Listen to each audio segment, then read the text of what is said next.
Hello friends, welcome to value addition. Value addition में हम आपके लिए लाते हैं छोटी छोटी कहानियां, कुछ ऐसी कहानियां जो रोज आपकी जिंदगी में थोड़ा थोड़ा वैल्यू ऐड करेंगी, जो over a period of time आपकी पर्सनैलिटी को एक बेहतरीन तरह से शेप कर सकती है। तो चलिए सुनते हैं आज की कहानी। दोस्तों, कोविड-19 पैंडेमिक में इंसानों को बहुत सारी चीजें पता चली। ये पता चला कि हम कितने रेजिलियंट हैं, हम कितने रेडी है चेंज को अडॉप्ट करने के लिए, हम कितने रेडी है एक दूसरे को हेल्प करने के लिए। उसी तरह से कोविड-19 हमारे अंदर की बहुत सारे निगेटिव ट्रेट्स को भी बाहर लाया है। हम खुद को ज़्यादा बेहतर तरह से पहचानने लगे हैं। हमको ये पता चलने लगा है कि हम कहाँ पर वल्नरेबल फील करते हैं, हम कहाँ पर डिप्रेस्ड फील करते हैं, हमको कहाँ पर सपोर्ट की ज़रूरत है। मेरे खुद के फ्रेंड सर्कल में ही मैंने कितने लोगों को डिप्रेशन का शिकार होते हुए देखा है, मैंने कितने ही लोगों को सुसाइड करते हुए देखा है। और दोस्तों, सच मानिए, ये सीन देखने लायक नहीं था। तो दोस्तों, आज की कहानी उन लोगों के लिए है जो डिप्रेशन से जूझ रहे हैं, जिनको लगता है कि उनकी जिंदगी में कुछ ऐसा मोड़ आ चुका है जहां से निकलना बहुत मुश्किल है। उम्मीद करता हूं कि आज की कहानी आपको यहां पर हेल्प करेगी। तो चलिए सुनते हैं आज की कहानी। आज की कहानी के हमारे नायक है राजा अंगद। राजा अंगद एक बहुत प्रॉस्परस राजा थे। उनकी प्रजा उनसे बहुत खुश थी क्योंकि धन दौलत की बारिश हो रही थी उनके किंगडम में। सब कुछ अच्छा अच्छा चल रहा था और तब उनको लगा कि इस अच्छे समय का मैंने सदुपयोग करना चाहिए। राजा अंगद ने सोचा, क्यों ना इस समय पर हम कुछ ऐसी फिलॉसफी का इजाद करें जो सबको शायद हेल्पफुल हो सकती है। उन्होंने अपने सारे मंत्रिमंडल को बुलाया और एक छोटी सी बैठक की। उन्होंने मंत्रियों से कहा कि देखो, अब हमारा बहुत अच्छा समय चल रहा है, एक शांति का समय चल रहा है, और मैं चाहता हूं कि इस समय में हम कुछ किताबें पढ़ें, कुछ बड़े बड़े विद्वानों से मिले, लोगों के साथ विचार विमर्श करें और एक ऐसा सूत्र, एक ऐसा प्रिंसिपल हम ढूंढ के निकालें जो हर तरह की परिस्थिति को फिट हो सकता है। उनकी खोज थी उस फिलॉसफी के लिए जो हर परिस्थिति में उनको गाइड कर सके। सारे मंत्रियों ने जब ये बात सुनी तो उनके चेहरे पर एक बड़ी सी स्माइल आ गई और सबने सोचा कि ये तो एक बहुत अच्छा विचार है, और सब के सब अपने अपने रास्ते निकल गए। कोई जाकर लाइब्रेरीज में बैठ गया, कोई जाकर विद्वानों से मिलने लगा, कोई जाकर दूसरे शहरों में जाकर लोगों से बात करने लगा कि वहां पर क्या अच्छा चल रहा है और क्या उससे हम कुछ अच्छी फिलॉसफी ढूंढ सकते हैं। दोस्तों, पूरा एक साल निकल गया, लेकिन ऐसी फिलॉसफी नहीं मिल पाई जो हर सिचुएशन में फिट हो सके। राजा अंगद अब थोड़ा सा डिसअपॉइंटेड फील कर रहे थे क्योंकि उनको अपने मंत्रियों पर पूरा भरोसा था, लेकिन उनके मंत्री उनको रिजल्ट्स नहीं दे पा रहे थे। तभी एक दिन राजा अंगद के प्रधानमंत्री उनके कक्ष में आते हैं और बोलते हैं, राजा जी, मैंने आपके लिए एक ऐसा आदमी ढूंढा है जिसके पास एक ऐसा सूत्र है जो आपकी रिक्वायरमेंट को फुलफिल कर सकता है। राजा अंगद ये बात सुनकर बहुत खुश होता है और बोलते, लाइए उस आदमी को मेरे सामने पेश कीजिए। प्रधानमंत्री जी कक्ष के बाहर जाते हैं और कुछ देर बाद एक साधु को साथ लेकर आते हैं। प्रधानमंत्री राजा अंगद को कहते हैं, ये बहुत सिद्धि प्राप्त किए साधु महाराज हैं और इनकी ख्याति बहुत सारे शहरों में फैली हुई है, और इन्होंने मुझे प्रॉमिस किया है कि ये आपको एक ऐसा प्रिंसिपल देंगे जो हर परिस्थिति में फिट हो सके। राजा अंगद ये बात सुनकर बहुत खुश होता है और साधु महाराज को प्रणाम करता है।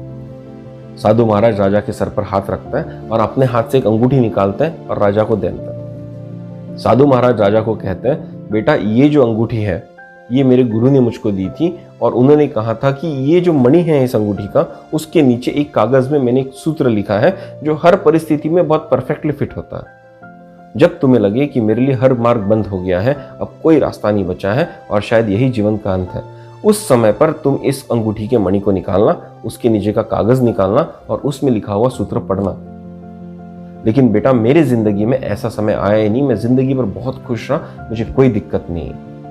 लेकिन जब मैंने तुम्हारे प्रधानमंत्री को घूमते हुए देखा, उनको लोगों को पूछते हुए देखा कि कोई एक ऐसा सूत्र बताओ जो हर परिस्थिति में फिट हो सके, तब मुझे लगा कि शायद ये अंगूठी तुम्हें देने का समय आ गया है, और आज मैं ये अंगूठी तुम्हें दे रहा हूं, लेकिन बस मेरी एक कंडीशन है। तो राजा अंगद पूछते, बताइए महाराज, क्या कंडीशन है? तो साधु महाराज कहते हैं, तुम्हें ये अंगूठी का मणि तभी निकालना है, तभी वो कागज पढ़ना है जिस पर सूत्र लिखा है, जब तुम्हारी जिंदगी में कोई ऐसा समय आए जब तुम्हें लगे कि हर मार्ग बंद हो चुके और शायद यही जीवन का अंत है। जब घोर निराशा छाई होगी तभी तुम उस सूत्र को पढ़ोगे, क्योंकि तभी तुम उस सूत्र को जान भी सकोगे। राजा अंगद सर झुकाकर महाराज को प्रणाम करते हैं और बोलते हैं, महाराज, ये बात मैं हमेशा याद रखूंगा। साधु महाराज राजा अंगद को अंगूठी देते हैं और वहां से निकल जाते हैं। अब जब से अंगूठी राजा अंगद के पास आ जाती है, उनके दिल में क्यूरियोसिटी लगी रहती है कि क्या मैंने इस अंगूठी के मणि को निकालना चाहिए, क्या मैंने उसके अंदर का कागज पढ़ना चाहिए, क्या मैंने उस सूत्र को जानना चाहिए। लेकिन हर बार उनको अपना दिया हुआ वचन याद आता है और राजा अंगद ये काम करने से रुक जाते हैं। अगले 5 साल राजा अंगद के किंगडम में बहुत खुशहाली रहती है और कोई ऐसा विघ्न नहीं आता जो उनका कोई काम रोक सके। लेकिन 5 साल बाद उनके किंगडम पर एक अटैक होता है और उस अटैक में राजा अंगद की हार होती है। राजा अंगद इतने बुरी तरह से हारते हैं कि उनको घोड़े पर बैठकर भागने के अलावा कोई और रास्ता बचता नहीं। राजा अंगद अपने घोड़े को लेते हैं और जंगल की तरफ भाग जाते हैं। राजा अंगद डरपोक नहीं थे, राजा अंगद भगोड़े नहीं थे, लेकिन उनको ये बात पता थी कि अगर मुझे मेरा किंगडम वापस लेना है तो उसके लिए मुझे जिंदा रहना होगा। और बस इसी कारण की वजह से राजा अंगद जंगल की तरफ भाग चले थे। लेकिन उनकी किस्मत इतनी खराब थी कि जो अपोजिंग राजा था उसने डिसाइड किया था कि मैं राजा अंगद को पकड़ूंगा और उनको मारूंगा। कई महीनों तक जो एनिमी सैनिक थे वो राजा अंगद का पीछा करते रहे। राजा अंगद को समझ ही नहीं आ रहा था कि कहाँ भागे, क्योंकि ये दौड़ तो खत्म ही नहीं हो रही थी। ऐसी एक दिन जब सैनिक उनके पीछे लगे हुए थे और राजा अंगद बिल्कुल अकेले थे, ना अब उनके पास परिवार था, ना उनके पास दोस्त थे, ना उनके पास सैनिक थे, ना उनके मंत्री थे। अब राजा अंगद खुद की रक्षा खुद ही कर रहे थे। और ऐसे ही एक दिन जब वो भाग रहे थे, कुछ सैनिक उनके पीछे पड़े थे, तब वो एक ऐसी जगह पर जाकर पहुंचे जहां पर एक डीप खाई थी। राजा अंगद जब उस खाई के पास पहुंचे तो उनको लगने लगा कि शायद यही उनकी जिंदगी का अंत है।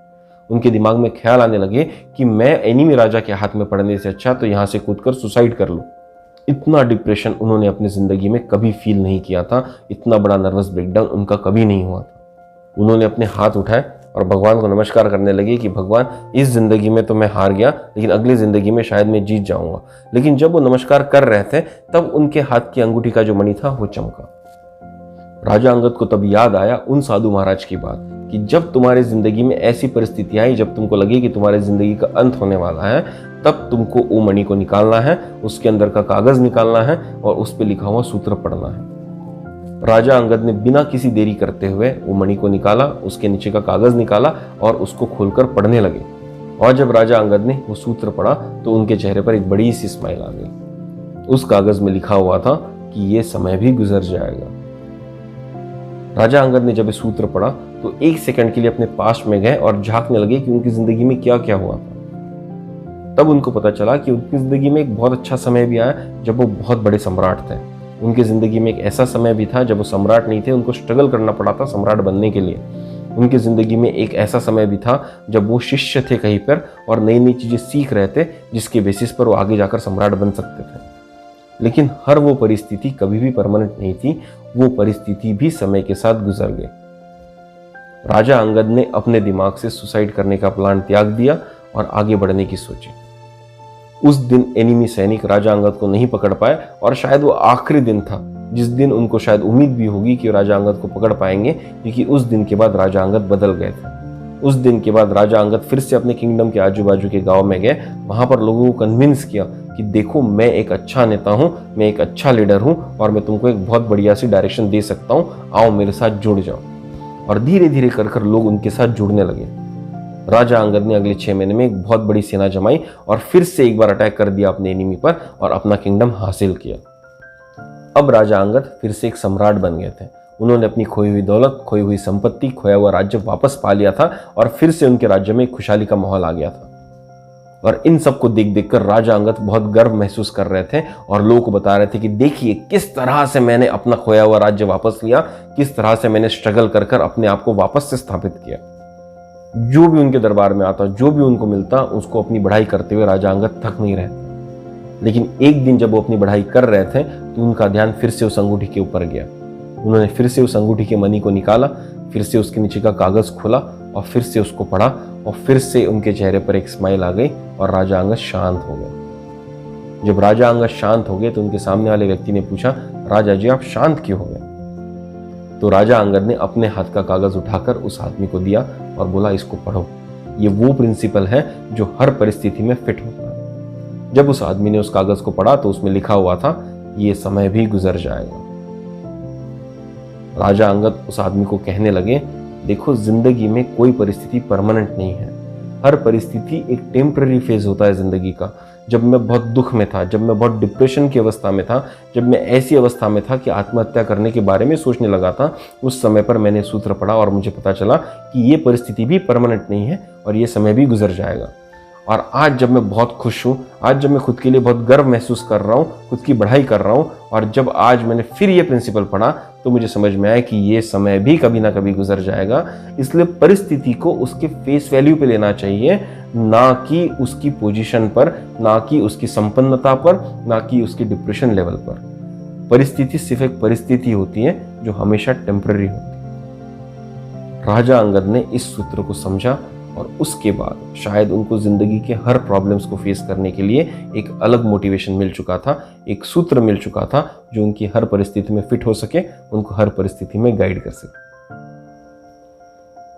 तो दोस्तों, इस कहानी से हमने क्या सीखा? इस कहानी से हमको सीखना चाहिए कि कोई भी परिस्थिति परमानेंट नहीं होती। अगर आज हम फील कर रहे हैं कि कोविड पैंडेमिक ने हमारे जिंदगी को रोक दिया है, कोविड पैंडेमिक ने हमारे ज़िंदगी में कुछ ऐसे चेंजेस लाए हैं जिसने हमारा बहुत नुकसान कर दिया है, तो इससे डिप्रेस होना बहुत नॉर्मल सी बात है। लेकिन उस डिप्रेशन को चरम सीमा पर ले जाना नॉर्मल सी बात नहीं है। हमको ये समझने की ज़रूरत है कि ये सिचुएशन भी बदल जाएगी, ये समय भी गुजर जाएगा। मैं ऐसे बहुत लोगों से मिलता हूँ जो डिप्रेशन की चरम सीमा पर पहुंच चुके हैं और शायद ऐसा कोई भी कदम ले सकते हैं जो उनके परिवारजनों के लिए, उनके लिए, उनके दोस्तों के लिए बहुत हानिकारक हो सकता है।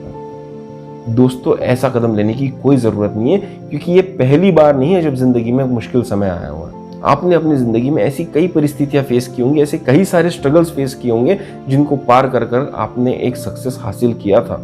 उस सक्सेस को याद कीजिए, उस टाइम को याद कीजिए, क्योंकि वो टाइम फिर वापस आ सकता है अगर आप चाहें तो दोस्तों, जैसे कि आइंस्टाइन ने कहा था कि time is always relative, time is never permanent. इस बात को हमको समझने की ज़रूरत है और हमारे ज़िंदगी में इम्प्लीमेंट करने की ज़रूरत है। अच्छा समय हो तो उसके बारे में बहुत प्राउड फील करने की ज़रूरत नहीं है, और बुरा समय हो तो उसके बारे में बहुत डिप्रेस्ड होने की ज़रूरत नहीं है, क्योंकि हर वो समय जो अच्छा हो या बुरा हो, कभी ना कभी तो गुजर ही जाए।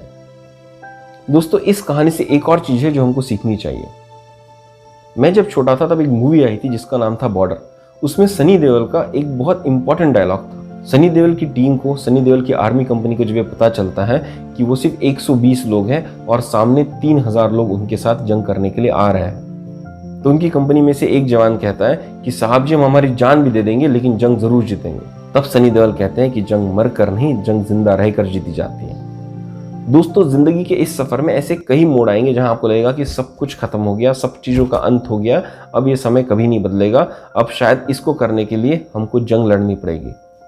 तो दोस्तों, उस समय भी याद रखिएगा कि इस जंग को जीतने के लिए भी जिंदा रहना जरूरी है। मरकर इस दुनिया की कोई जंग जीती नहीं जा सकती। तो दोस्तों, चलिए खुद से प्रॉमिस करते हैं कि हम परिस्थिति को सिर्फ और सिर्फ फेस वैल्यू पर लेंगे और इस बात को याद रखेंगे कि समय चाहे जैसा भी हो, अच्छा या बुरा, वो जरूर गुजर जाएगा। दोस्तों, आइए खुद से ये भी प्रॉमिस करते हैं कि जिंदगी की कोई भी जंग हो, मैं जिंदा रहकर जीतूंगा, क्योंकि जिंदा रहकर ही जंग जीती जाती है, मरकर नहीं। तो दोस्तों, इसी तरह की छोटी छोटी कहानियां हम आपके लिए लाते हैं जो आपकी जिंदगी में थोड़ा थोड़ा वैल्यू ऐड करेंगे, जो ओवर पीरियड ऑफ टाइम आपकी पर्सनैलिटी को एक बेहतरीन तरह से शेप कर सकती है। अगर आपको हमारा कंटेंट पसंद आ रहा है तो हमको कमेंट बॉक्स में जरूर बताइएगा। अगर आपको हमारी कहानियां पसंद आ रही हैं तो जरूर शेयर कीजिए आपके परिवारजनों के साथ, आपके दोस्तों के साथ, ताकि उनकी जिंदगी में भी एक थोड़ा सा वैल्यू एडिशन हो सके। तो चलिए, कल फिर मिलेंगे एक नई कहानी के साथ। तब तक के लिए सब्सक्राइब कीजिए हमारा चैनल वैल्यू एडिशन। धन्यवाद।